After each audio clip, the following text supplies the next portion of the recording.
가치를 지켜라. 주거와 교통의 혁신, 균형 발전을 외치며 체인지 메이커를 자처. 서울시장에 출사표를 던진 박홍근 더불어민주당 의원. 4선 국회의원. 국정기획위원회 총괄분과장. 민주당 원내대표 역임. 이재명 정부와의 호흡을 맞출 적임자임을 강조하며 세운상가 재개발, 한강버스 등 오세훈 현 시장의 핵심 사업을 전시행정이라고 비판. 서울시정의 방향 전환을 요구하고 나섰는데 무리한 전시성 사업들을 막 아주 다급한지 지금 막 소위 가속이 아니라 과속 페달을 밟으면서 그러면서 지금 막 해내고 있지 않습니까? 이런 거 빨리 바로 잡아야겠다. 박홍근 의원이 생각하는 서울시 미래와 시장 출마 배경 집중 분석합니다. 민주당 최고위원들이 내년 지방선거를 위해 잇따라 사퇴했습니다. 당은 빠르게 지방선거 경쟁 분위기로 돌입하고 있는데요. 서울시장 출마를 선언한 박홍근 의원과 얘기를 나눠봅니다. 박 의원님 안녕하십니까? 네, 안녕하십니까? 네, 지난 한 주 12.3 비상계엄 1년에 대한 각계각층의 메시지가 나왔습니다. 이재명 대통령은 12월 3일을 국민 주권의 날로 법정 공휴일로 지정하겠다고 밝혔고 정청래 대표는 내란 전담 재판부의 신속한 설치를 언급했습니다. 그런데 이 내란 재판부와 관련해서 지금 유언 문제 등 논란이 있습니다. 대통령실과도 좀 견해차가 있어 보이고요. 이 점은 어떻게 보시는지요? 물론 내란 전담 재판부를 설치하는 것 자체가 유언은 아닙니다. 네. 이미 헌법에 각 법원의 조직은 법률에 의해서 규정한 조직을 한다, 만든다 이렇게 되어 있거든요. 네. 그렇기 때문에 소년 사건도 전담 재판부가 있고 형사 사건도 별도로 재판부가 있는 것처럼 그 자체가 유언은 아니라 생각합니다. 네. 다만 저희가 염려하는 것은 이미 1심이 진행되고 있기 때문에 이 전담 재판부가 도입됐을 때 너무 지연되지 않느냐라고 하는 우려. 그다음에 법무부 장관 등이 이 재판관을 추천하는 위원회에 사람을 추천하는 문제에 대해서 또 여러 가지 논란의 소리가 있다는 그런 이야기가 있죠. 그래서 제가 내일 오전에 의원총회를 통해서 법사위를 통과한 법안에 문제점은 없는지, 그래서 본회의에서 보다 필요한 수정을 통해서 다시 좀 논의할 부분은 없는지를 좀 살펴볼 생각을 갖고 있습니다. 네. 다만 저희는 이런 불신이 사법부 스스로 자초한 것입니다. 그동안 지난 내란 계엄 당시에 바로 좀 국민들께 입장을 명확하게 좀 밝혔다라면은, 또는 이재명 대통령의 공직선거법을 가지고 그렇게 이 중간에 이제 그 후보로도 못 나오게끔 할 뻔한 일도 있지 않았습니까? 또 윤석열 내란 수계를 풀어주기도 했고요. 그러니까 이런 불신들이 켜켜이 쌓이는데 너무 시간이 끌다 보니까 이런 얘기마저 나오지 않겠습니까? 네. 우선 법원 스스로 좀 돌아보는 시간이 필요하겠다 싶습니다.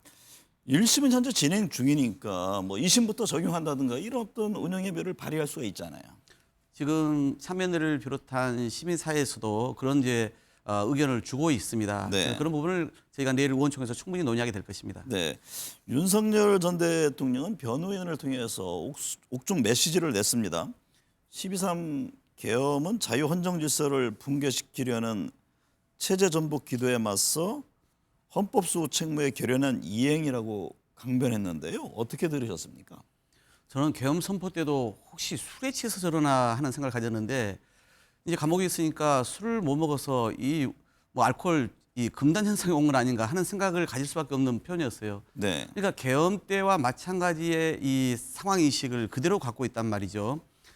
결국은 헌법재판소부터 시작해서 법적으로 정치적으로 그동안 본인의 행위에 대해서 얼마나 유연적이고 유법적인지, 또 우리 대한민국을 송두리째 뒤흔들 수 있는 사안이 있는지에 대해서 평가가 끝나가고 있지 않습니까? 네. 그런데 불구하고 여전히 상식적인 그런 판단을 못하고 있는 상황이 매우 안타깝고, 정말 제가 보기에는 앞으로도 바뀔 것 같지는 않습니다. 장동혁 국민의힘 대표 역시 12.3 계엄에 대해서 의회 폭거에 맞선 계엄이었다면서 사과를 하지 않았습니다. 반면 송원석 원내대표 등 일부 의원들은 사과를 했는데요. 12.3 계엄을 대하는 국민의힘의 상황은 어떻게 보고 있습니까? 국민의힘이 작년에 윤석열 탄핵에 대해서 반대한 당론을 정했고 네. 이걸 지금 아직도 변경하지 않았습니다. 그 얘기는 결국은 윤석열 탄핵에 대해서 여전히 본인들은 반대한다는 그 입장을 견지하는 것이고 그러다 보니 장동혁 대표가 당선되고 나서 내란 우두rum의 이 혐의로 들어가 있음에도 불구하고 구치소에 면회를 가고 그리고 나서 또 부정선거론자인 황교안이 구속 영장 청구되니까 우리가 황교안이다라고 하면서 동일시 여기고 네. 그리고 구구 아스팔트 쪽하고 계속 연계되는 이야기를 하고 있지 않습니까? 그런 걸 보면서 제가 보기에는 결국은 장동혁 대표는 자기를 만들어줬던 이 그 구구 과거에 비해서 이제 구구 지지층들이 과거에는 한 5%에서 10%라면 지금 한 15%에서 20%까지 된다고 하지 않습니까? 네. 거기에만 기대고 가면은 나중에 기회가 온다라고 생각을 하는 것 같아요. 그러니까 모든 것을 국가와 국민의 시각, 헌법의 정신에 입각해서 보지 않고 주판을 두들기면서 지난번 박근혜 국정농단 때 자기들이 바른정당을 만들고 그러면서 이후에 자기들의 내용이 깊어졌고 이 전국에 자신들이 제대로 대응하지 못했다라고 하는 평가 속에서 이제는 자기들끼리 똘똘 뭉쳐있으면 기회가 온다라고 하는 그런 아주 협소한 생각으로 네. 이 상황을 보고 있는 것 같습니다. 그러나 더 중요한 것은 역사와 헌법 앞에 그리고 주권자인 국민 앞에 어떻게 건강한 보수로 거듭날 거냐. 지금 서둘러도 부족한 형편인데 네. 여전히 그렇게 머물러 있다는 것이 참으로 안타깝고 앞으로 바뀔 것 같지 않습니다. 그래서 제가 작년 3월에 올해 3월에 답답해서 법안을 낸 겁니다. 네. 그 소속 대통령이 외환이나 내란죄로 결국은 형이 확정되거나 또는 파면된 경우에는 그 정당에 대해서 정부가 법무부가 헌법재판소에 유언정당 심판 청구를 의무화하는 그런 네. 법안을 내놨거든요. 결국 그 길을 피할 수 없게 자멸의 길로 그렇게 좀 가고 있는 거 아닌가 싶습니다. 원주 친윤으로 불리는 그 윤한홍 의원은 똥 묻은 개를 언급하면서 윤석열과의 절연을 주장했습니다. 외부에서는 한동훈 전 대표의 움직임도 있고요. 국민의힘이 이러다가 뭐 분당으로 가는 것 아니냐 이런 전망도 일각에서 나오던데 어떻게 보세요? 뭐 이제 내란 계엄 1주년을 맞아서 일부의 사과가 있었습니다만은 네. 저는 당대표를 비롯한 당의 공식 입장도 아닐 뿐더러 이미 늦었고 진정성도 없다 이렇게 판단을 합니다. 그리고 안에서 이런 갈등이 시작됐는데 저는 사실 대선 패배하고 나서 바로 납작 엎드릴 줄 알았어요. 네. 과거에 한나라당 차떼기 때 당 간판 바꾸고 당사 팔고 천막 당사 치면서 천막당사, 지도부도 네. 이렇게 막 교체하고 그러면서 국민들한테 석고되지 하지 않았습니까? 그때보다 1000배, 10,000배 더 유중한 사안이 발생한 것인데 불구하고 더 반성을 안 한단 말이죠. 국민들이 네. 이걸 다 지켜보고 있는 거거든요. 그런데 이제 내부에서 이제 그런 목소리가 뒤늦게나마 조금 나온 것은 다행이긴 합니다만은 그래서 이 균열이 조금씩 이제 구조화되는 단계로 접어들기는 합니다만 제가 보기에는 지방선거 전까지는 쉬워 보지는 않습니다. 아마 네. 지방선거 때 헌법에 의해서 파면된 대통령을 만든 정당 그리고 여전히 반성하지 않아서 대선도 졌지만은 지방선거도 크게 대패를 해야 그래야 제가 보기에는 좀 정신을 차릴까 말까 하고 그런데도 반성 안 하면 내부에 아마 이 분열이 이제는 더 가속화될 것이다 이렇게 보고 있습니다. 네. 박 의원님은 여당 최초로 내년 6월 서울시장 선거 출마를 공식화했습니다. 출사표를 던지게 된 결정적인 계기는 무엇입니까? 무엇보다 이재명 정부가 참 어려운 상황에서 출범하지 않았습니까? 이 정부의 성공이 민주당의 이익이 아니라 정말 대한민국과 국민을 위해서 매우 중요하다고 생각합니다. 경제 구조가 매우 어려워진 상황이고 국민의 갈등도 심화되어 있고 그런 안팎의 도전에 이 정부가 반드시 성공하기 위해서는 단단하게 뒷받침하는 그런 자치단체장이 있어야겠다. 특히 서울은 그 상징성이 크지 않습니까? 그런 점에서 이재명 대통령과 제가 그동안 대통령 후보로 제가 캠프에 참여해서 비서실장을 맡아서 이렇게 만들었고 또 그 이후에 윤석열 정권 첫 해에 온갖 고난을 무릅쓰고 계실 때 곁에서 제가 함께 지켜주면서 윤석열 정권의 그 실정에 맞서 왔고 네. 또 대통령 선거 끝나고 나서는 대통령께서 저에게 국정기획위원회를 총괄하는 분과장을 맡겨서 또 검찰 개혁을 포함한 5개년 이 정부 조직 개편안을 또 맡겨서 그 일을 제가 다 하지 않았습니까? 그런 깊은 신뢰와 또 호흡이 맞기 때문에 저야말로 좀 제대로 뒷받침할 수 있겠다라고 하는 그런 결심이 있었고요. 또 하나는 이제 서울의 현실입니다. 저는 서울을 3불로 얘기하거든요. 네. 되게 서울은 불안정하고요. 그다음에 무엇보다 그 불균형적이고 그다음에 또 불평등한 도시의 그런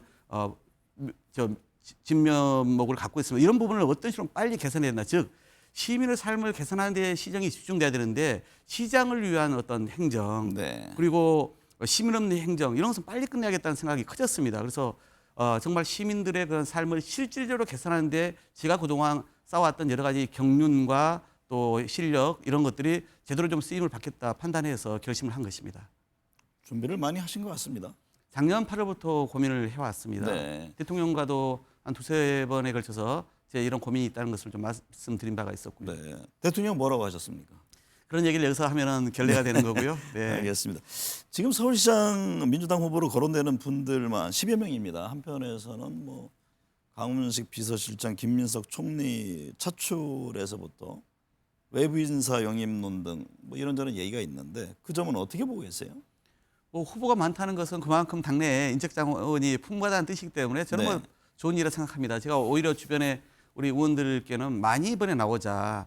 저쪽은 오세훈 시장 위에 별로 대안이 안 보이는데 오세훈 시장도 물론 꺾일 겁니다만. 네. 그런데 우리는 그만큼 자원이 많고 이 안에서 역동적으로 후보를 만들어내면 우리가 이기고도 남는다라고 제가 이야기를 했습니다. 즉 외부에서 영입설, 차출설 얘기 나오는 것은 오히려 오세훈 시장을 띄워주는 결과밖에 안 되거든요. 네. 그러므로 지금 뛰고 있는 후보들의 정책적, 도덕적 역량을 검증해 나가는 과정을 입체적으로 밟아 나가면 그래서 시민의 참여와 또 당원의 어떤 관심을 불러일으켜서 흥행을 일으키면 저희가 충분히 강한 후보를 만들 수 있다고 저는 자신하거든요. 시민들은 내년 지방선거를 이렇게 봅니다. 첫 번째는 내란을 완전히 종식하는 그런 정치적 성격이 있고요. 두 번째는 대통령이 이 어려운 상황에서도 국정을 이렇게 운영하고 있는데 여기 힘 실어줘야 한다는 마음이 있습니다. 네. 거기에 이제 서울이라고 하는 특성과 각 후보의 어떤 리더십이 이제 덧붙여지는 거거든요. 저는 그런 점에서 첫 번째, 두 번째가 일관된 기조가 될 것이고 그리고 서울의 특성이 되게 품격과 안정감 그리고 유능함과 참신함을 갖춘 시장 후보를 그동안 늘 선호해 왔습니다. 네. 그런 점에서 저를 포함해서 충분한 그런 가능성이 있다고 보고 있기 때문에 네. 그런 차출설, 영입설이 더 이상 필요 없다라고 확신을 합니다. 상대 후보는 결국 오세훈 현 시장이 될까요? 아니면 다른 후보가 나올 것으로 보십니까?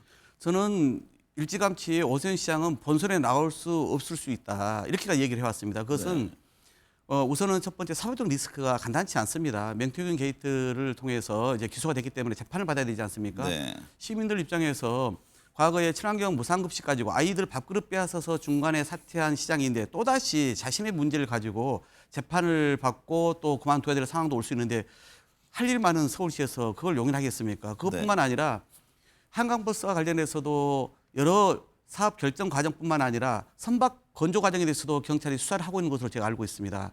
그리고 최근에는 세운상가 재개발 사업 관련해서 특정 업체에 여러 가지 몰아주기 의혹도 있지 않았습니까? 또는 이 설계 변경 과정에 대해서도 그 절차를 좀 어겼다라고 하는 그 의혹도 있었단 말이죠. 이런 사업적 리스크도 매우 큰 상황이고요.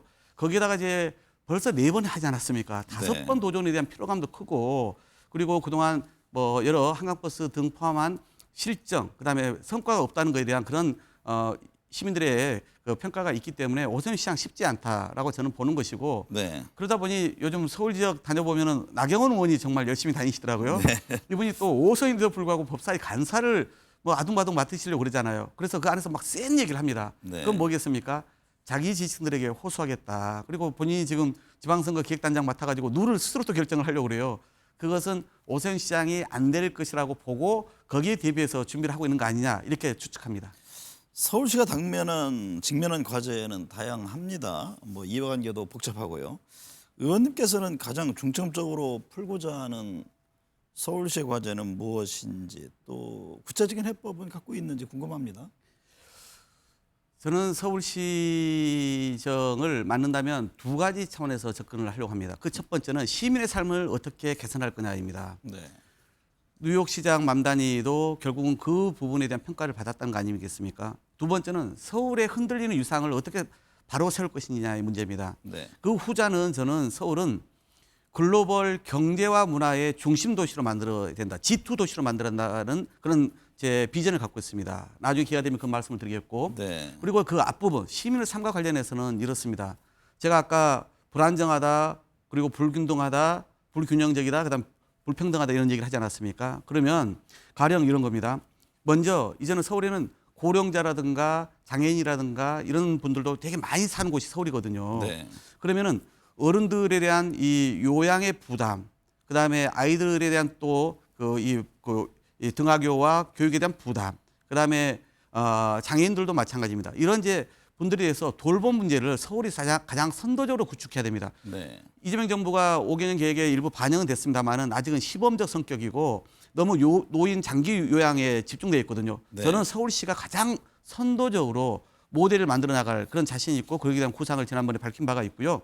또 하나는 이제 주거 문제 아닙니까? 요즘 집값 문제가 더 여러 가지 서울에 그렇죠. 대해서 부동산 민감해 하는데 중요하죠. 그렇습니다. 그래서 그 부분 관련해서도 민간에게는 좀 더 속도를 더하게 하고 징검다리 역할은 가교 역할, 마중물 역할은 공공이 해야 됩니다. 지금 오세훈 시장이 이걸 거의 손을 놓고 있거든요. 네. 제가 쭉 살펴봤더니 국공유지를 전환한다든가 영구임대 아파트 재건축이라든가 차량기지 공공청사 이런 복합개발이라든가 이런 걸 통해서 14만 호 정도의 양질의 공적주택을 공부할 수 있습니다. 네. 그래서 제가 최근 부담 가능 주택 정책을 펴자라고 얘기를 하고 있거든요. 그런 거에 대해서 하고 더구나 신속하게 하기 위해서는 적정 규모 이하는 서울시가 아니라 구청에다 이들은 인허가권을 넘겨줘야 됩니다. 구청한테. 예, 네. 예. 그러면 뭐 예를 들어 500세대, 1000세대 이하는 그렇게 하면은 훨씬 더 빨리 공급이 될 건데 지금은 병목 현상이 서울시가 다 지고 있거든요. 이런 문제도 좀 할 수 있겠다 싶고요. 끝으로는 강남과 강북에 지금 불균형이 매우 심각합니다. 네. 그래서 저는 이 부분을 풀기 위해서는 강북 횡단선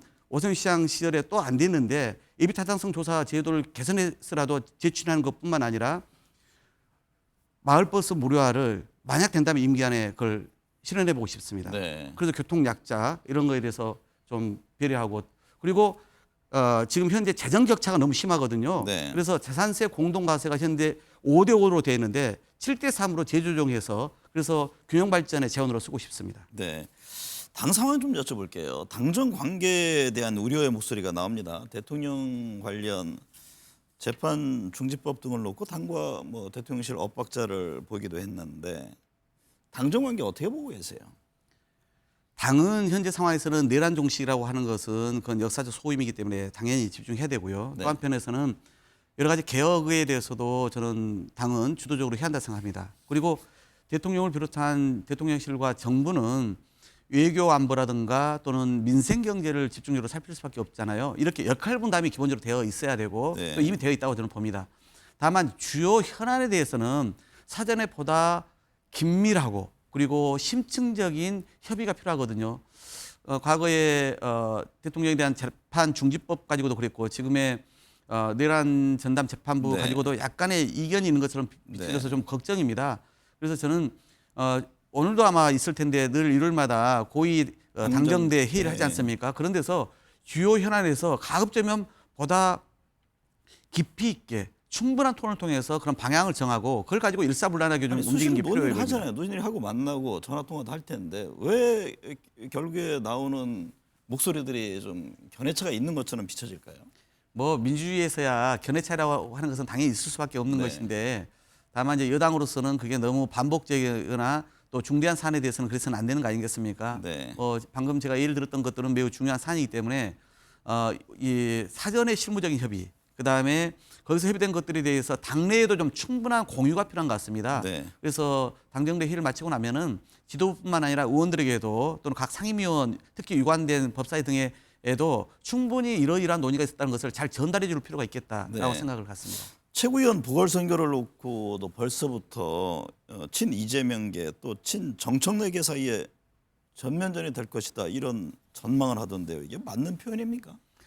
저는 우리 민주당 구성원이라면 모두가 이재명 정부의 성공이라고 하는 공동의 목표와 목적을 확고히 갖고 있다고 생각합니다. 네. 그런 점에서 이견이 있을 수는 없고요. 모든 어떤 입장의 차이 또는 그 이해의 차이를 다 계파의 갈등으로 분석하는 것은 너무 이제 정치 호사가들의 그런 주장이다 이렇게 보고 있고요. 네. 당연히 이제 이번에 선출될 그 최고위원들은 보궐 아닙니까? 네. 8개월 가량 한시적으로 하는 지도부를 이제 선출하는 것이고 그분들의 가장 우선적인 역할은 지방선거를 잘 치르는 겁니다. 그래서 지금은 이재명 대통령의 성공 그리고 지방선거의 승리라고 하는데 그 누가 다른 목소리를 낼 수 있겠습니까? 네. 저는 그런 점에서 어떤 계파적 특정인을 위한 그런 생각을 갖고 지도부에 선출한다면 우리 지지자들의 마음을 얻지 못할 것이다 봅니다. 제가 그럼 이런 질문 한번 드려볼게요. 내년 6월 지방선거는 이른바 이재명 대통령의 명심과 정청래 대표의 당심 중에서 어떤 점이 공천과 당락의 중요한 변수가 될 것으로 보세요? 저는 아까도 말씀드린 것처럼 내년 지방선거는 내란을 완전히 종식하는 의미와 함께 이재명 대통령이 성공할 수 있는 나머지 국정에 즉 4년의 동력을 얼마만큼 확보하냐의 그런 분수령이 되는 거거든요. 네. 그러니 가장 중요한 것은 선거에 이기는 거 아니겠습니까? 네. 그러면은 본선 경쟁력을 얼마나 갖고 있느냐. 그래서 광역단체장부터 기초의원까지 민주당이 얼마만큼 압도적으로 승리하느냐가 그동안 이재명 대통령이 해온 일에 대한 정당한 평가이고 남은 국정에 대해서 다시 국민의 재신임을 얻는 것 아니겠습니까? 네. 그런 차원에서 뭐 명심 있고 청심이 있겠습니까? 결국은 국민의 마음을 이 당원들의 이 명령에 따라서 가장 잘 수행할 수 있는 경쟁력 있는 사람을 뽑아내는 일, 그것이 남아 있을 뿐입니다. 정청래 대표가 추진한 1인 1표제 당원 개정안이 부결됐습니다. 6.3 지방선거 공천룰 개정도 부결됐는데요. 이 점은 어떻게 보세요? 이 1인 1표는 공천과는 상관이 없는 일입니다. 네. 이미 민주당은 그렇죠. 공직선거에 있어서는 뭐 1인 1표제가 적용되죠. 물론 거기에 일반 여론조사가 들어가는 경우가 있고 차기 뭐 당대표 선거와 연결져서 그렇습니다. 당직 선거와 연관된 건데 저만 해도 저는 이제 민주당은 국민의힘과 완전 다릅니다. 자발적으로 가입한 당원들 그리고 그 규모도 매우 많습니다. 네. 그렇기 때문에 아마 세계 유례 없는 그런 정당의 규모와 질서 또 아래로부터의 민주주의 이런 것들이 저는 실현되고 있다고 보거든요. 그러니 대의원과 당원의 권한을 따로 둬서는 안 되는 겁니다. 당연히 저도 오래전부터 1대1로 가야 된다고 주장했던 사람 중 하나인데 다만 이번에 이것을 논의하는 과정에서 취약지역 그렇죠. 뭐 대구 경북이라든가 그렇습니다. 그런 데는 그러면 영원히 약세를 면치 못하기 때문에 거기에 대한 충분한 사전 배려와 이 전략적 고려가 필요했던 것이고 또한 마찬가지로 대의원 제도는 당원과 그리고 정당법상 있어야 됩니다. 그런데 똑같이 그 권한이 있어서는 안 되니 이 대의원들에게 어떤 정책 결정이나 일상적인 좀 더 당무에 참여할 수 있는 그런 기회를 더 보장하는 것을 패키지로 동시에 논의를 했어야 했는데 그렇지 않고 1인 1표제만 얘기하다 보니까 여러 가지 논란이 있었던 네. 거 아니냐 이렇게 보는 것이죠. 리더십에 좀 타격이 있습니까? 물론 지도부가 결정해서 추진한 거에 대해서 부결이 됐으니 우리 당원들이라든가 또 국민들의 시선이 편치만은 않겠죠. 그러나 이제 조속히 보완해서 다시 당부위와 또 전체 우리 그 당원 투표에 올린다고 하니까 이번 기회를 다시 한번 좀 되새기면서 보다 당내 수기와 소통이 얼마나 중요한지를 되새기고 그래서 그것을 보완해 나가는 계기로 삼았으면 좋겠습니다. 예산안 처리 중에 뜻밖의 일이 불거졌습니다. 김남국 대통령실 비서관이 문진석 더불어민주당 의원으로부터 인사청탁 문자를 뭐 서로 주고받았다는 건데 김남국 비서관이 결국 사퇴했습니다. 이 문제는 어떻게 보셨나요? 부적절한 행동이었기 때문에 바로 조치가 취해진 것이다라고 봅니다. 네. 이번에 언급된 그 협회는 민간단체 아닙니까? 그러니 대통령실에서 권한을 행사할 수 없는 곳인데 그런 곳에 이 인사를 소관하고 있지 않는 비서관에게 전달을 의원이 하는 거 아니겠습니까? 네. 그러니까 그런 점에서 바로 여러 가지 부적절한 상황들이 이렇게 중첩돼 있었던 그런 사례라고 봐야 되겠죠. 그래서 저는 김남국 비서관이 바로 이제 책임지고 물러났고 대통령실에서도 물론 그 전에 엄중 경고를 했습니다만 그리고 또 문진석 의원에 대해서 당에서도 이제 엄중 경고를 하고 본인도 바로 사과를 하지 않았습니까? 네. 앞으로도 대통령실은 위에 수석들부터 밑에 행정관까지 정말 혹시 자기의 말 한마디 행동 하나가 그런 빌미가 돼서 대통령이 누가 될까 국정에 어떤 누수가 될까 염려를 해야 됩니다. 더 네. 철두철미하게 그런 관리를 할 필요가 있겠다 싶습니다. 서울시장 후보로 박홍근 의원만의 장점은 무엇입니까? 말씀드린 것처럼 이재명 대통령을 삼선 의원 중에서 당시에 최초로 지선을 하고 서울 지역 의원에서도 마찬가지로 공개 지선을 최초로 했죠. 결국은 서울과 중앙정부가 떨어져 있지 않기 때문에 네. 강력한 팀워크가 중요합니다. 그래서 대통령과의 신뢰 그런 호흡과 팀워크를 가지고 잘 뒷받침할 수 있다는 게 첫 번째이고요. 두 번째는 제가 그래도 원내대표와 예결위원장도 했고 또 국정기획위원회 가서 5개년 이 정부의 종합적인 설계를 마치고 오지 않았습니까? 네. 그런 정부를 설계하고 또 국정을 운영해봤던 그런 경험 그런 거에 대해서 강점이 있을 것이다 싶고요. 서울 시민은 되게 지혜롭습니다. 그래서 좀 더 품격과 안정감, 그런 유능함과 참신함을 되게 저는 요구한다고 보고 있거든요. 네. 그런 점에서 검증되고 준비된 리더십에 대한 평가가 있을 것이다 싶고요. 끝으로는 제가 경제적 약자, 또 동물 복지 문제, 청년 문제에 대해서 국회에서 선도적으로 일을 해왔던 사람입니다. 네. 그래서 그런 약자와의 어떤 그 문제를 가장 선도적으로 일궈왔고 현장을 누비면서 그런 갈등을 조정해야 했던 경험, 이런 것들이 실제 성과를 냈기 때문에 시민들의 평가를 받을 것이다라고 기대하고 있습니다. 931만 시민의 삶의 터전이자 대한민국의 자랑, 세계가 주목하는 도시 서울. 차기 서울시장의 비전과 역량이 중요한 순간입니다. 내년 지방선거 정장에 매몰되지 않는 실질적인 정책 경쟁의 장이 열리길 기대합니다. 오늘 함께해 주셔서 감사합니다. 네, 고맙습니다.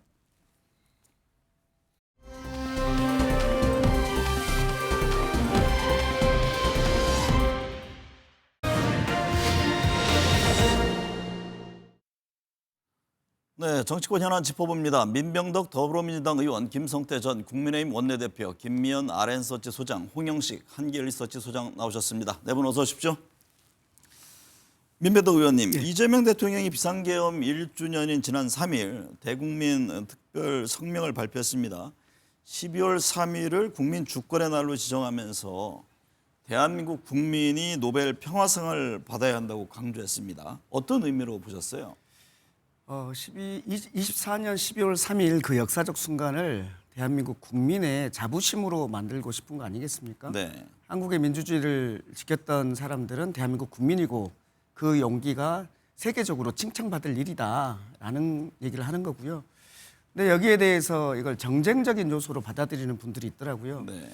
그런데 우리는 그 불의에 한가한 4.19 민주 이념이라는 이게 헌법 전문에 나와 있고 5.18도 야당조차도 이제 헌법 전문에 넣는 것을 거의 동의하고 있는 상황 아닙니까? 네.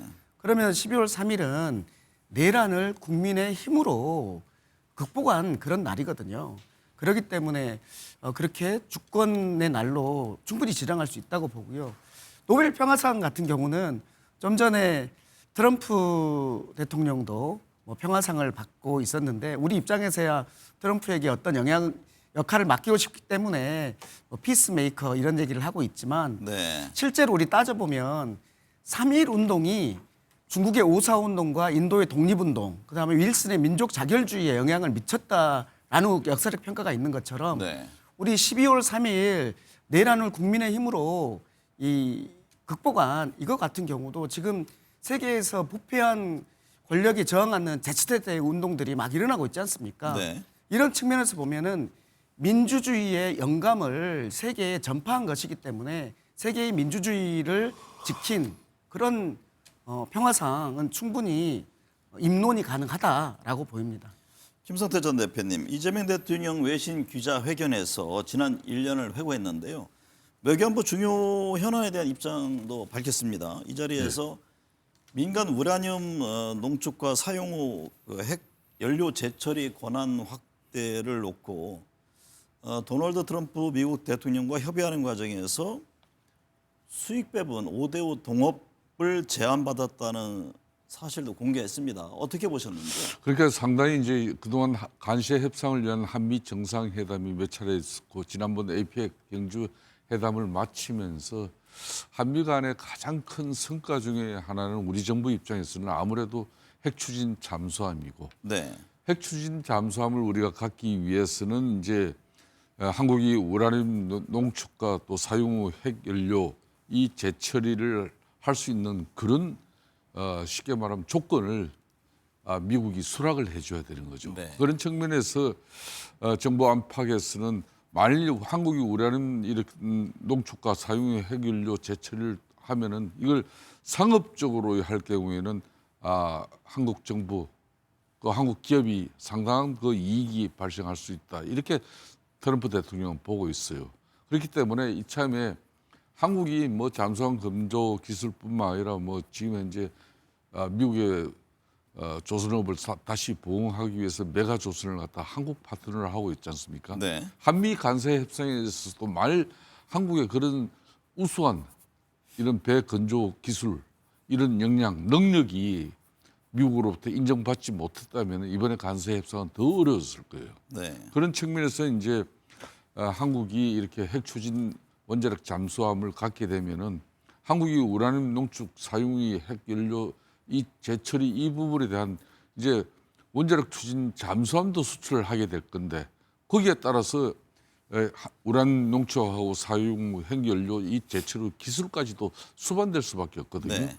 그런 측면에서 이제 트럼프 대통령은 비즈니스 모델로 한국하고 5대5로 이걸 나누자. 이걸 갖다 이제 협상 과정에서 이재명 대통령에게 한 이야기를 네. 상당히 이런 국가 안보적인 차원에서도 한국 정부나 미국 정부에서는 이걸 공개화하는 거는 그렇게 저는 세상은 많이 변했구나 이런 생각하지만은 하여튼 그런 내용인데 뭐 그만큼 트럼프 대통령이 한국의 우수한 이런 기술력에 대해서 인정했다는 부분에 대해서는 뭐 괜찮은 평가죠. 네.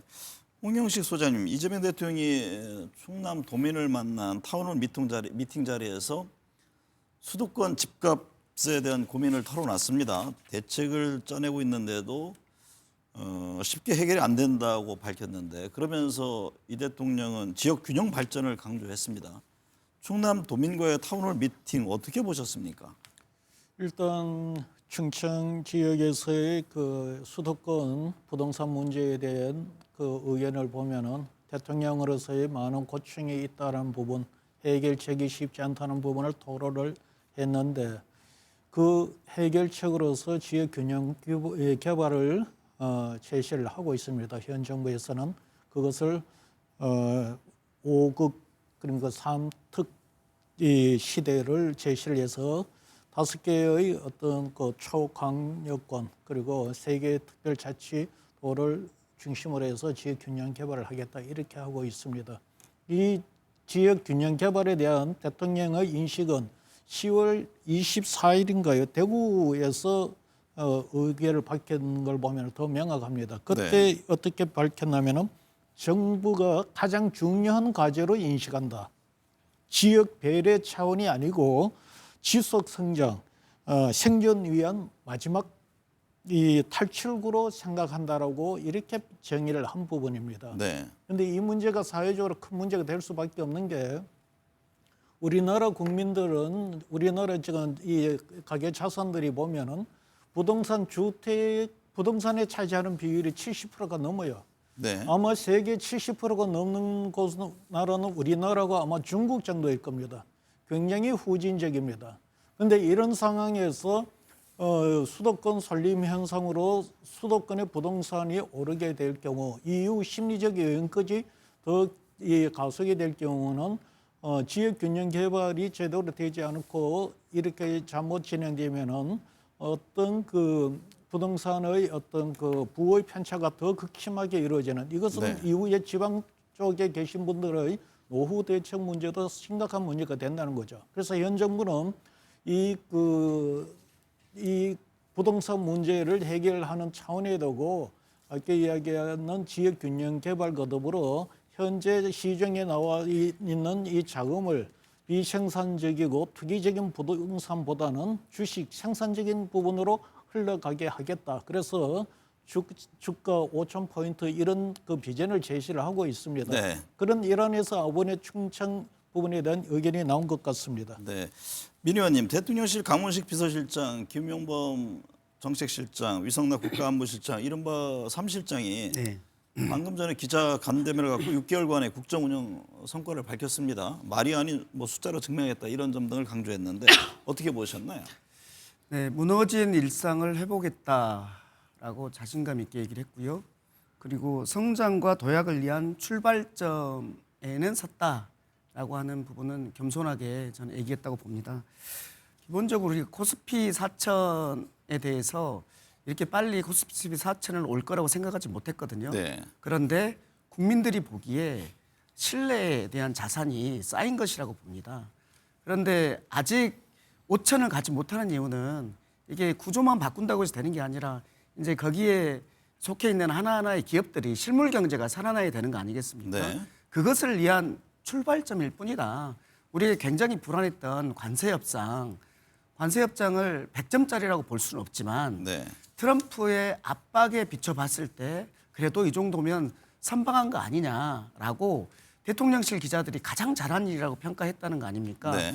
이런 부분에 대해서 정말 이제 앞으로 할 일이 굉장히 많다. 그렇기 때문에 출발점이다라고 이렇게 말한 것 같고요. 이 모든 것들은 지금 대통령 지지율이 62%인 것이 네. 보여주는 그런 것이 아닌가 싶습니다. 김미연 수사님, 벌써 청와대 이삿짐이 들어오기 시작했습니다. 청와대 올해 청와대 이전이 마무리될 것으로 보이는데요. 다만 대통령 관저 이전은 한남동에서 당분간 출퇴근하면서 내년 돼야 될 것이라는 얘기고요. 청와대에서 용산 다시 청와대 민심은 어떻게 평가할까요? 민심은 별로 나쁘지는 않을 것 같습니다. 왜냐하면 이제 발표된 여론조사 결과를 보면요, 이게 용산에 재입주해야 된다는 의견은 22%에 불과했고, 청와대로 돌아가야 된다는 의견이 제 기억으로는 한 45% 정도 됐었거든요. 그런 걸 감안해 봤을 때 국민들은 이 용산보다는 청와대를 더 선호하는 것으로 나타났고요. 네. 그리고 윤석열 전 대통령이 그 당시에 당선 직후에 용산으로 이전하겠다고 했을 때 그 이전을 반대하는 여론이 가반이 넘었습니다. 그때 윤석열 전 대통령은 여론조사에서 이전하는 것에 대해서 가반이 넘는 것에 대해서 물어봤을 때 뭐 별로 개의치 않는다고 응답을 했었거든요. 네. 그런 걸 감안해 봤을 때 아직까지는 국민들은 용산보다는 청와대가 상징성이나 모든 걸 감안했을 때 대통령의 집무실로 적합하다고 생각하는 걸로 보입니다. 네. 민 의원님, 원조 측면그룹으로 불리는 7인회 출신의 김남국 전 대통령실 비서관 인사청탁 문자 논란이 나온 지 이틀 만에 사직서를 냈고 곧바로 수리가 됐습니다. 대통령실의 이러한 속전속결 읍참마속은 어떤 전임 윤석열 정부의 실패를 답습하지 않겠다 이런 의미를 담고 있습니까? 네, 맞습니다. 저는 뭐 바로 수리한 게 대통령께서 잘하신 결정이라고 생각합니다. 윤석열 대통령 같은 경우에는 뭐 기소됐다고 배제하면 누구랑 일하나 또는 뭐 이런 일 가지고 사단장을 징계하면 누가 사단장 하겠나라고 격려하고 이랬다는 거 아닙니까? 네. 뭐 이 임성근 뭐 사단장이나 이종섭 뭐 국방부 장관이나 그리고 이상민 행안부 장관 같은 경우에도 굉장히 큰 사건들 이태원 참사 같은 그런 것들이 있음에도 불구하고 계속해서 버텼거든요. 네. 이것은 국민을 이기려고 고집부렸던 것들이라고 보고 이것들을 보고 이재명 정부 같은 경우에는 절대 그렇게 하지 않겠다. 잘못이 드러나면 신속하게 대응하고 감싸지 않겠다라는 것을 보여준 것이라고 보고요. 네. 저는 국정의 중심은 대통령이라고 봅니다.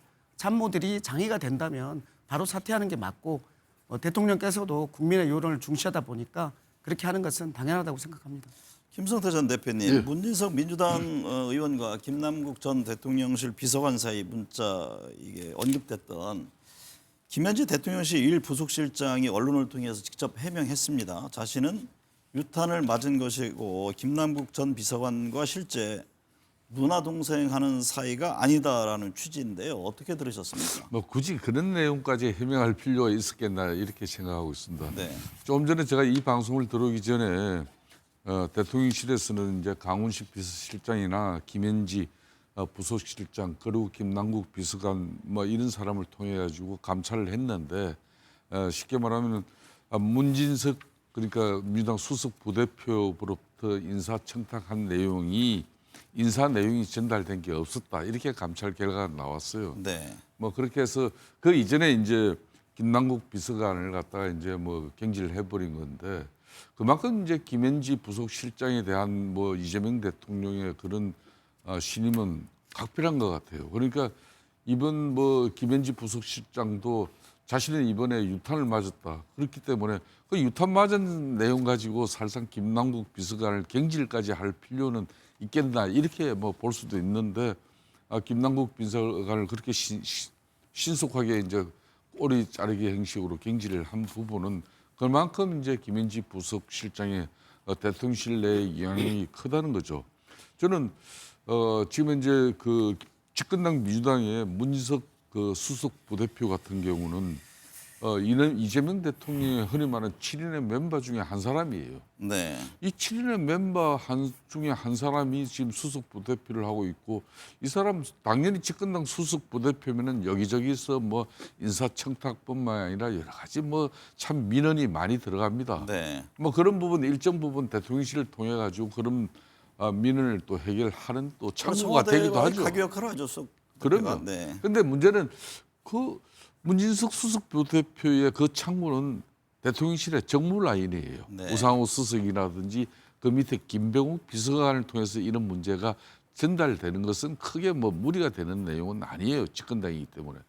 그럼에도 이게 무리가 되는 것은 그러면은 왜 부속실장을 갖다 통하지 않으면은 그런 그 자동차 해패 같은 경우도 민간 해패지 않습니까? 네. 그것도 김현지 부속실장 정도 통해야 거기에 대통령실에 입김이 들어가서 결국 그 청탁받은 사람을 처리할 수 있다는 그런 판단을 지금 집권당 수석 부대표가 했다는 이 사실 자체가 중하다는 문제죠. 네. 저는 그런 측면에서 역시 만사hen통 현지 논화가 실세는 실세구나 이렇게 보고 있는 겁니다.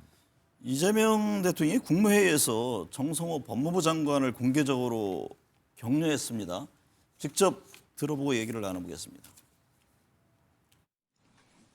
그 법무장관님 요새 저 대신에 맞느라고 고생하시죠? 열심히 하고 있습니다. 원래 그 백조가 우아한 태도를 취하는 그 근저에는 수면 밑에 그 엄청난 오리발이 작동하고 있다는 자주 말씀하셔서 잘 알고 있습니다. 네, 그 발 역할 잘해주셔서 감사하고요. 김미연 수장님, 요즘 저 대신에 만나라 고생하신다. 원래 백조가 우아한 태도를 취하는 근저에는 수면 아래 엄청난 발의 작동이 있다고 또 언급을 했는데요. 이 대통령이 정 장관을 향해 공개 격려한 배경은 뭘까요? 저는 크게 두 가지로 보입니다. 그 첫 번째는 이 정권의 핵심 개혁이 이제 검찰 개혁을 하려고 하다 보니까 여러 가지 이제 후폭풍이 지금 있다 보니까 주무장관인 지금 정성호 법무부 장관이 상당히 지지층뿐만 아니라 검찰 내부로부터 공격을 받고 있으니까 그거를 이제 위로하는 차원도 있는 것 같고요. 네. 또 한편으로는 대통령이 검찰 개혁은 무슨 일이 있어도 끝까지 강하게 밀어붙인다는 그런 메시지가 지금 내포되어 있는 것 같습니다. 그리고 제가 여기서 좀 한 가지만 좀 더 붙이자면 지금 김현지 그 관련해서요. 저는 왜 특별감찰관을 빨리 임명하지 않는가 좀 그게 좀 의문이거든요. 이 빨리 저기 용산에서 빨리 특별감찰관을 임명하는 것이 이런 논란, 이런 쓸데없는 논란을 잠재우는데 저는 한몫을 할 것으로 보여집니다. 이 기회를 빌려서 대통령께서 용단을 내리셔서 특별감찰관 빨리 임명하기를 바랍니다. 앞서 강원식 비서실장은 특별감찰관을 임명하겠다.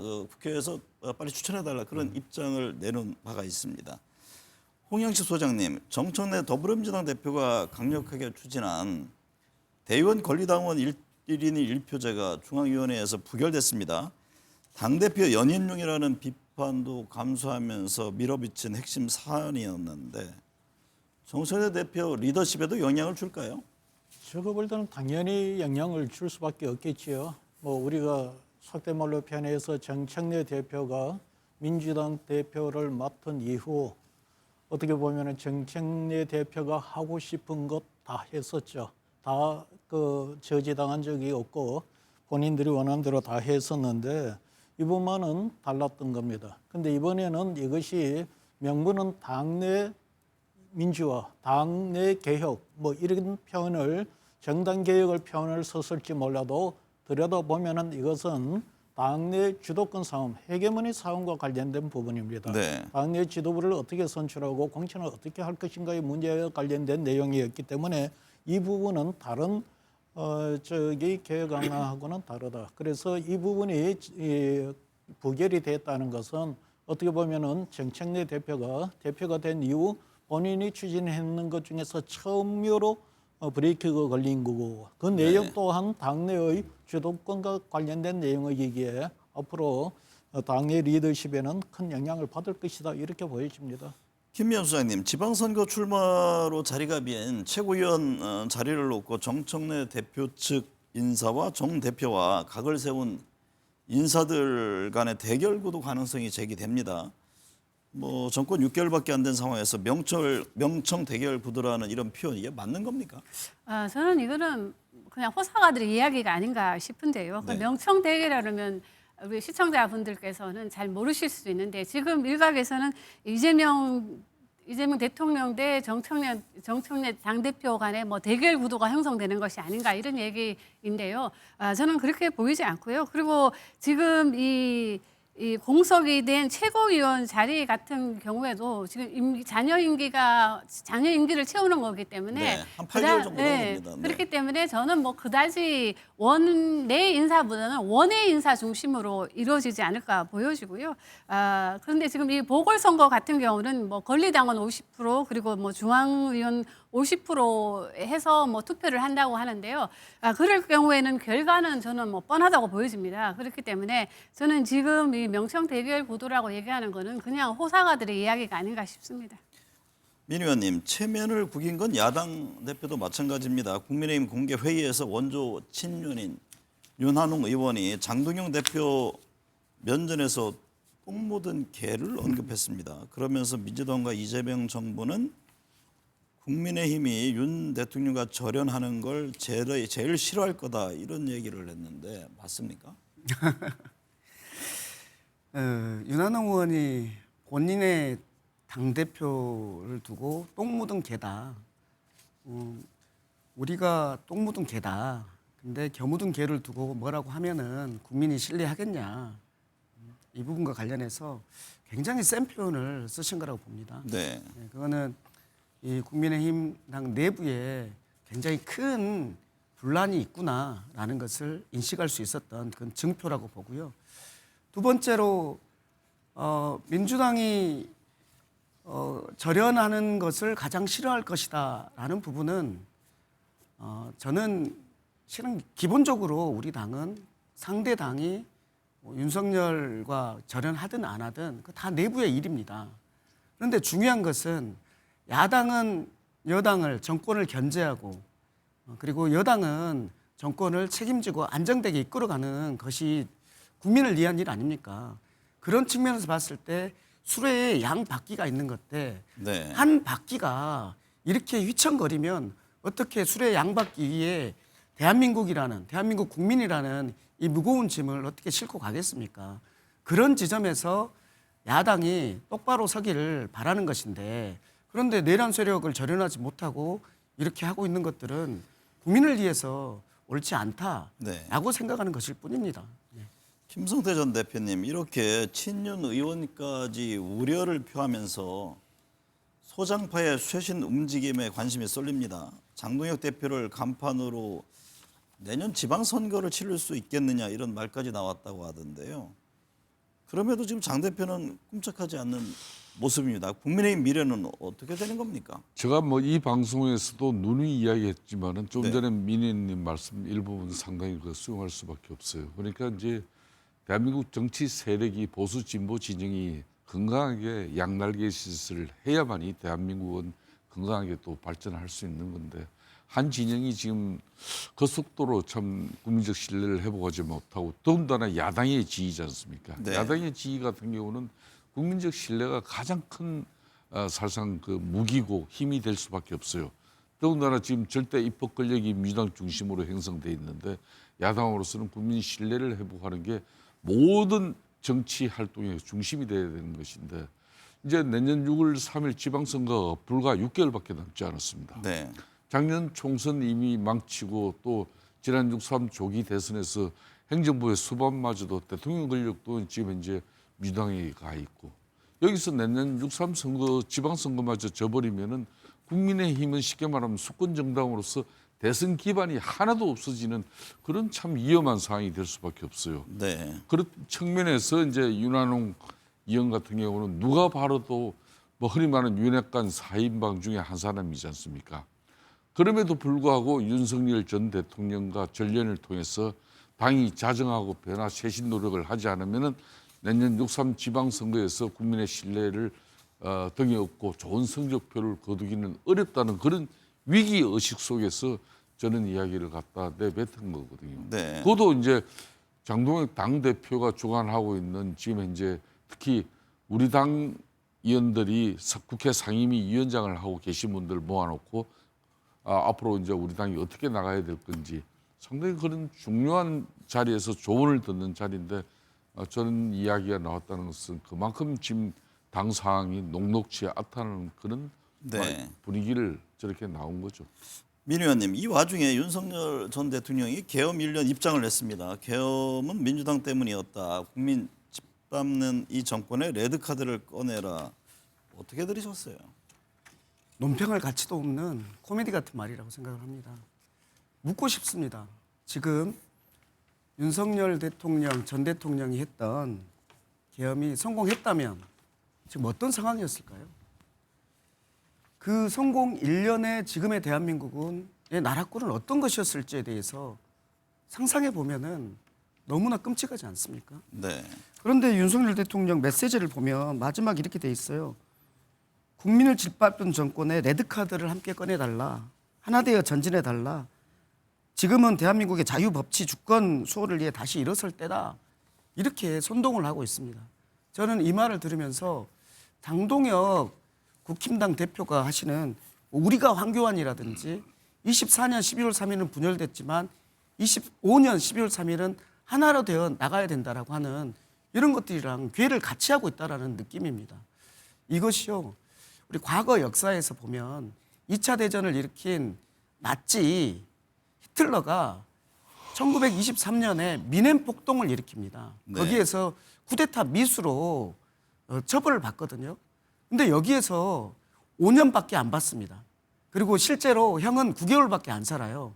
그러니까 결국은 이 나치당이 독일을 장악하고 세계를 불행에 빠뜨린 거 아닙니까? 네. 그러니까 저는 이것을 염두에 두고 지금 윤석열 지금 수사받는 그리고 재판받는 이 내란범이 이렇게 의도하고 있다고 생각됩니다. 이거는 정말 국민을 우롱하는 짓입니다. 김성태 전 대표님, 윤 전 대통령의 저런 반성 없는 태도는 국민의힘에도 커다란 짐이 되지 않나요? 그럼요. 도움이 되지 않습니다. 윤석열 전 대통령 지금 보수 우파 진영, 특히 이제 국민의힘 입장에서도 극복의 대상이지 윤석열 전 대통령을 갖다 추앙하고 특히 뭐 당장 내년 6월 지방선거를 치르면서 가지고 윤석열 대통령을 어떻게 간판에 내세울 수도 없는 거 아니겠습니까? 네. 그렇다면은 분명히 윤석열 전 대통령은 뭐 어떤 행태로든지 절연을 해 나가는 건 틀림없는 사실이죠. 네. 그렇다면은 저 윤석열 전 대통령 입장에서도 본인이 지금 현재 재판을 받는 그런 과정 속에서 사실상 윤석열 전 대통령 저런 재판 과정을 언론 보도가 이루어지고 김건희 여사 또 재판 관련 검찰 특검 수사 이런 내용이 보도가 되기면은 아무리 지금 국민의힘 의원들이 제1야당으로서 지금 대장동 항소 포기를 비롯해가지고 내란 전담 재판부를 설치하고 뭐 이렇게 해서 엄청난 형사 사법 체계에 혼란을 가져가는 그런 민주당의 독주가 있음에도 불구하고 국민의힘이 국민들로부터 이렇게 야당으로서 집권 세력을 견제할 수 있는 힘을 얻지 못하는 게 바로 이런 부분이기도. 네. 그러니까 윤석열 전 대통령 입장에서는 본인이 좀 국민들에게 좀 사죄하고 또 재판은 재판대로 또 성실하게 받고 이렇게 해서 또 국민의힘에게 정치적 부담을 더 이상 본인이 안기지 않는 그런 처신을 해주면은 저는 2017년 박근혜 대통령 탄핵 시와 지금 현재 윤석열 전 대통령 탄핵 이후에 보수 세력들이 어떻게 다시 치유하고 회복될 것인가 그런 측면에서 너무나 극단적으로 비교가 되는 거예요. 네. 홍 소장님, 당원 게시판 논란 조사 착수 등 당 지도부로부터 압박을 받고 있는 한동훈 전 대표가 최근에 적극적인 행보를 이어가고 있습니다. 내년 6월 지방선거와 재보궐선거를 염두에 둔 움직임으로 보이는데요. 계엄 사과를 요구하는 소장파들과 뭔가를 도모할 수 있을까요? 일단 한동훈 전 대표가 입장을 전번에 한번 밝혔는데 지방선거에는 출마하지 않는다. 그러니까 광역단체장으로는 출마하지 않겠다는 입장을 밝혔던 것 같고요. 그 다음에는 또 좀 예. 약간 그러면은 다른 이제 의견을 재보궐선거에 냈어요. 이제 출마를 할 것 같아 보이는데 네. 당내에서 선거라는 거는 경선도 해야 되고 그 공천권 문제가 있기 때문에 이 지금 비당권파로 물러나 있는 한동훈 전 대표가 어느 정도 세력이 있다고 하더라도 현재 당내에서 공천과 본선 경쟁, 즉 재보궐선거 직접 본선거에서 경쟁을 확보하기 위해서는 현재 한동훈 전 대표가 당의 그 대표로 있을 때의 친한파라고 이야기되는 그 세력 외에 현재 이제 그 초재선 의원들 중심으로 이 외연을 좀 확장시킬 필요는 있습니다. 그런데 지금 개헌과 관련해서 당의 해법과 관련해서는 보면은 비슷한 입장을 취하는데 그러나 그것이 한동훈 전 대표와 현재 초재선 이 국민의힘 국회의원들 간의 협력연대 같은 그 힘을 묻힐 수 있을지에 대해서는 제가 볼 때는 정서적으로 좀 많이 벌어져 있어서 쉽지 않지 않을까 이렇게 보여집니다. 네. 김미연 수장님, 지방선거 6개월 앞으로 다가왔습니다. 민주당은 뭐 어게인 2018, 국민의힘은 2020 어게인을 노리고 있는데요. 내년 지방선거의 핵심 변수, 흐름 어떻게 보고 계세요? 일단 뭐 수성하는 거 도전자 입장보다는 이제 수성하는 게 훨씬 좀 어려워 보이긴 하는데요. 지금 뭐 국민의힘 같은 경우에는 그러다 보니까 뭐 한쪽에서는 비대위 이야기도 좀 솔솔 나오고 있는데요. 저는 국민의힘 입장에서는 하루빨리 윤석열 전 대통령과 좀 거리 두기를 확실히 하는 게 지금 무엇보다 필요하다고 보여집니다. 왜냐하면 윤석열 전 대통령이 지금 뭐 일본 언론하고도 인터뷰를 했는데요. 저건 상당히 이제 국민 여론에 상당히 부정적으로 지금 보여질 걸로 보여지고요. 윤석열 전 대통령이 계속 이렇게 국민의힘을 이렇게 조종하는 듯한 그런 모습을 보이는 거는 중도층에도 매우 좋지 않을 걸로 보여지고요. 또 한편으로 본다면 이제 민주당 입장에서는 지금 대통령 지지율이 상당히 지금 고공행진을 하고 있기 때문에 네. 상당히 좀 이로울 걸로 지금 예상이 되고 있는데 저는 개인적으로는 그러나 쉽진 않아 보입니다. 왜냐하면 지금 인물론이 좀 저는 솔직히 말씀드리면 이 민주당에서 지금 밀고 있는 이 서울시장 후보라든가 경기도지사 후보들을 보면 이게 과연 국민들이 원하는 사람들이 지금 나오는 것일까 하는 그런 의구심이 들기도 좀 합니다. 왜냐하면 국민들은 지금 이 민주당의 같은 경우에는 좀 객관적으로 볼 때 이 지지층이 생각하는 민주당이 해야 할 일과 그리고 이 민주당의 구성원들이 생각하는 간에는 상당히 큰 괴리가 지금 있어 보이거든요. 네. 그렇다 보니까 저는 이 민주당도 이 승리하기 위해서는 뭔가 좀 새로운 인물을 좀 발굴을 해야 되지 않겠느냐. 그리고 우리가 뭐 남의 나라 이야기라고는 하지만 미국에서 이 뉴욕시장으로 승리한 만난이도 있지 않습니까? 그런 것처럼 뭔가 개혁적이고 정말 생각지도 못한 그런 인물을 지금 내보내야 되지 않겠냐는 생각이 드는 게 대통령 지지율이 지금 이렇게 높게 나오고 있는 이유 중에 딱 하나입니다. 왜냐하면 대통령에 대해서 우리 국민들이 우려했던 것이 바로 트럼프와의 관계였는데요. 근데 트럼프와의 관계에서 너무나도 케미가 두 분이 잘 맞는다는 걸 국민들에게 보여줌으로써 우리가 국민들에게 상당한 신선한 충격을 줬거든요. 네. 그렇다면 민주당 입장에서도 이번 선거에서 정말 어게인 2018년을 하기 위해서는 뭔가 국민들이 생각지도 않은 좀 신선하고 좀 파괴적인 그런 인물들이 좀 나와야 하지 않을까 그런 생각이 좀 듭니다. 민병덕 의원님, 민주당 서울시장 후보로 지금 뭐 앞서 출연했던 박홍근 의원, 박주민, 서용교, 전현희, 정원호, 성동 부천장까지 여러 명의 후보가 거론됩니다. 뭐 총노야 비서실장 얘기까지 나오고요. 민주당으로서는 서울시장 탈환이 중요한 과제잖아요. 어떤 네네. 인물이 후보가 돼야 될까요? 우리 김미연 소장님 말씀하셨는데 거기에 이어서 좀 말씀을 드리면 네. 저희가 뭐 여론상으로는 유리하고 지금 그리고 국힘당이 윤석열 대통령과 아직 절연하지 못하는 이런 구조적 속에서 유리한 건 맞습니다. 네. 그런데 이건 결국은 민심이거든요. 민심의 입장에서는 국민들이 체감할 수 있는 그런 부분을 긁어주는 것이 되느냐 마느냐의 문제거든요. 부동산의 문제, 민생 경제의 문제, 그리고 새로운 정책의 문제 이런 문제들이 나서야 되는데 지금 후보들이 과연 그 모습을 보이느냐 안 보이느냐가 핵심이 될 거라고 보고요. 네. 그러니까 저는 그 모습을 보이는 사람, 특히 서울시장 같은 경우는 서울 시민의 지금의 문제를 어떻게 해결할 것인지를 설득력 있게 설파하는 사람이 돼야 된다고 보고요. 네. 그렇게 봤을 때 지금 나오신 뭐 김영백, 정원호 의원님이야 이 두 분은 이제 구청장을 아주 잘했던 의원님으로 평가받는 거 아닙니까? 그리고 이제 뭐 박홍근, 서영교, 박주민 이런 의원님들 같은 경우에는 서울시를 아주 잘 안다. 네. 특히 좀 전에 박홍근 의원님 같은 경우는 이제 박원순 시장과 케미를 맞춰서 그때 많은 일을 했던 이런 측면들이 있는 것이고, 그리고 박용진, 뭐 박주민 의원은 뭐 젊은 분들에게 좀 소구력이 있는 것이고, 그다음에 홍익표 전현희 의원 같은 경우는 어려운 지역을 좀, 특히 홍익표 의원 같은 경우는 네. 어려운 지역으로 가서 그 희생한 그런 측면들이 있는 거 아니겠습니까? 네. 그 본인들이 가지고 있는 그 고유한 것에다가 어떻게 하면 서울 시민의 삶을 좋게 할 것인지에 대한 개혁적이고 파괴적인 그런 정책들을 제안을 해야지 저는 선택을 받을 수 있을 것이라고 봅니다. 김성태 전 대표님, 경기도지사 후보와 관련해서 조원 CNI 글로벌 리서치 여론조사 결과가 나왔습니다.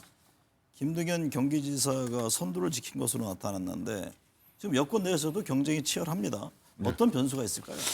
변수가 많이 있죠. 이제 경기도지사 후보 관련한 이야기를 하기 전에 조금 전에 이제 민혜님께서도 이야기를 했습니다만은 사실상 이 보수 진영에서는 현 오세훈 서울시장이 유일한 지금 카드라고 해도 과언이 아닙니다. 네. 그런데 이제 불과 내년 지방선거 6개월밖에 남지 않은 시점에 그런 오세훈 서울시장을 특검이 기소했다는 것은 특검 수사를 통해서 이렇게 뭐 오세훈 시장도 본인이 뭐 11월 8일 날 또 그 맹태균 씨 대질신문까지 본인이 또 직접 요청하고 또 지난 10년 동안 8대의 그 핸드폰 사용한 핸드폰을 갖다 특검에 제시하면서 관련성을 한번 봐달라.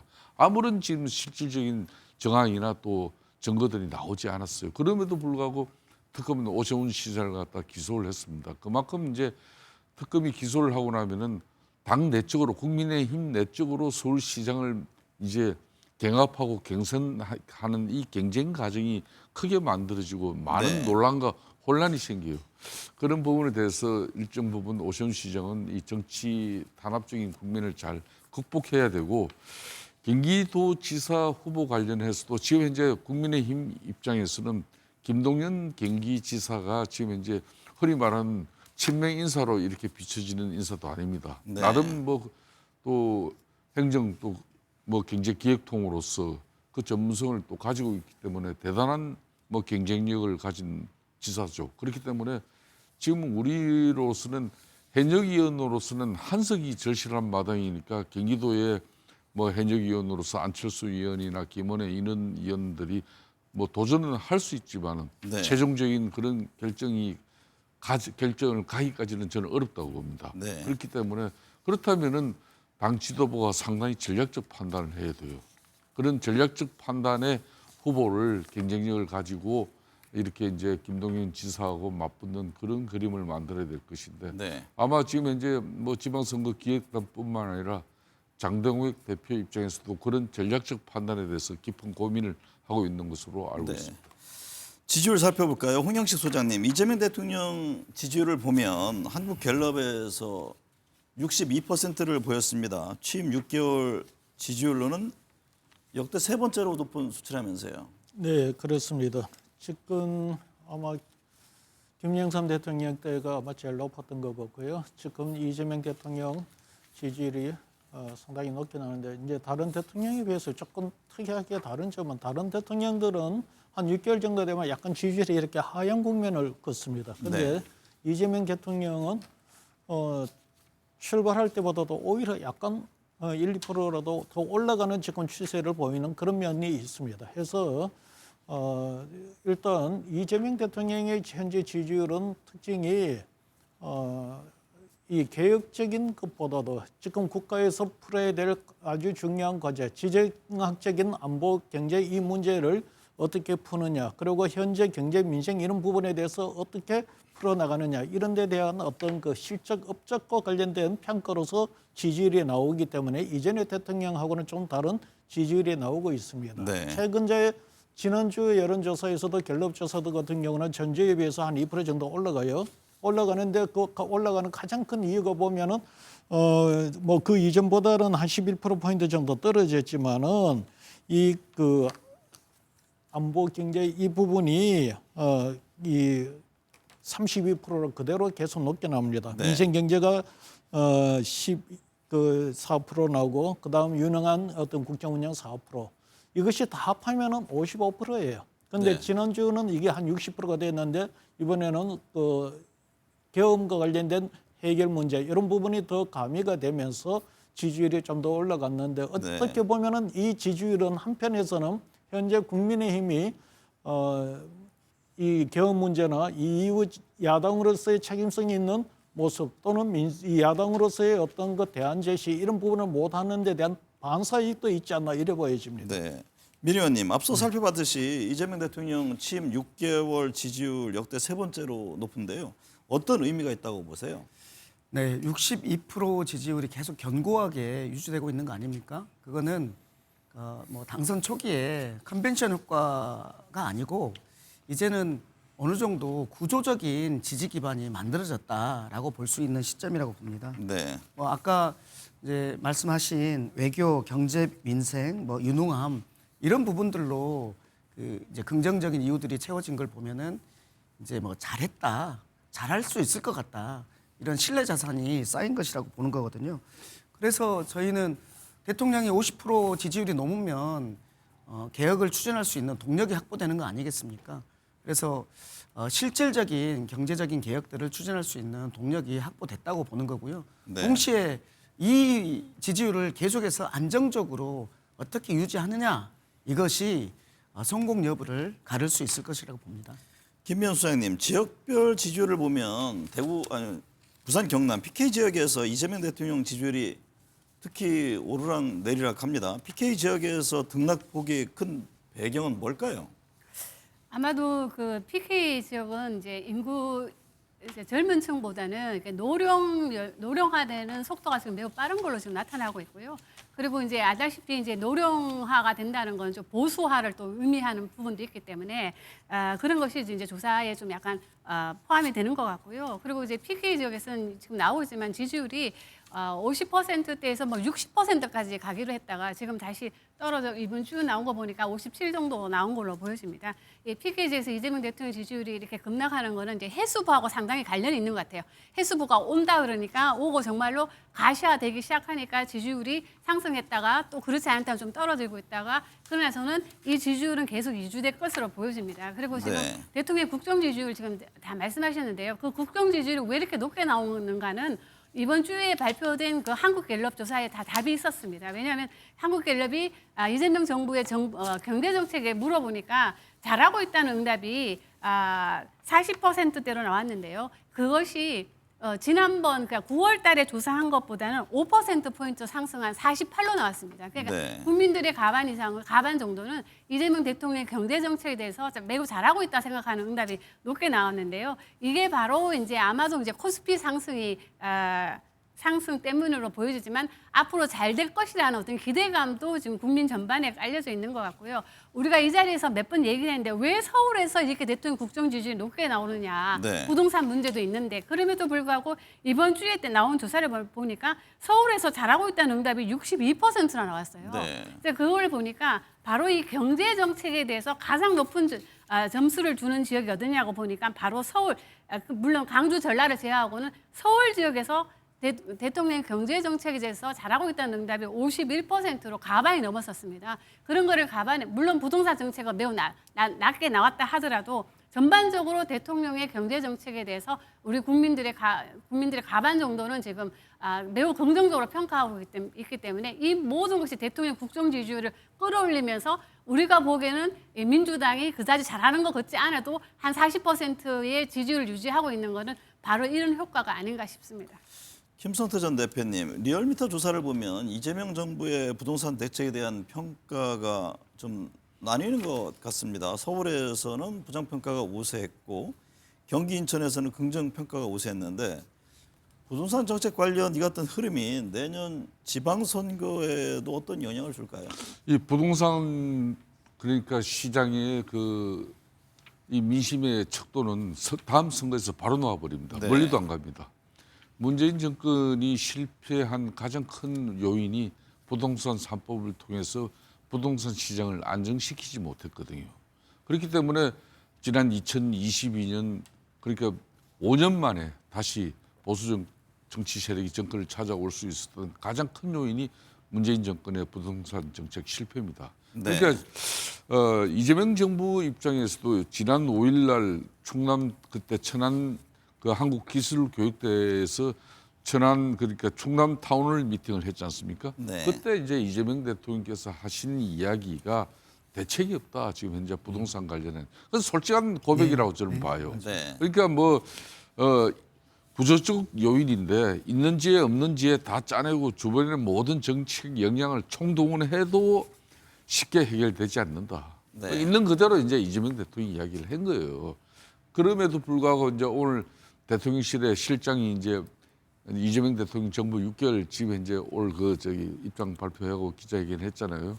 여기에서도 그게 이제 이재명 대통령도 이게 사실상 대책이 없다 그러니까 네. 또 역반응이 많으니까 네. 대책이 있다 이제 이렇게 오늘 표현을 했어요.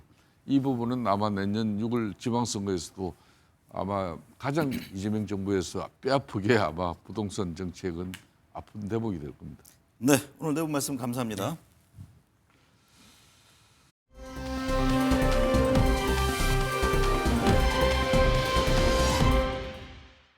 쿠팡의 사상 초유의 고객정보 유출 사태 처리 과정을 보면서 한국계이지만 국적이 다른 이른바 검은머리 외국인의 행태를 다시 보게 됩니다.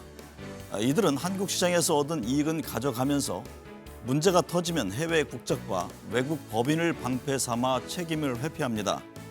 쿠팡의 실질적 총수인 창업주 김범석 의장 역시 여전히 침묵하고 있고 김병조 MBK 파트너스의 홈플러스 사태에서도 외국인 국적 경영진에 대한 책임론과 국부 유출 논란이 불거진 바 있습니다. 세계 10위권 경제 대한민국에서 왜 이런 일이 반복되는 걸까요? 자본에 약하고 책임에 관대한 풍토, 법적 제도적 미비 등을 지적합니다. 특히 정치권, 관료, 법조 등이 그들 자본의 울타리에 들어가 시장을 왜곡시키곤 합니다. 검경을 넘어 금융위, 금감원, 공정위 등 시장과 밀접한 정부 기관일수록 현재 또는 미래의 이해관계 때문에 전관 등으로 얽혀 오래전부터 한 몸이 돼 있었던 것은 아닌지 들여다봐야 합니다. 시청해주신 여러분 감사합니다.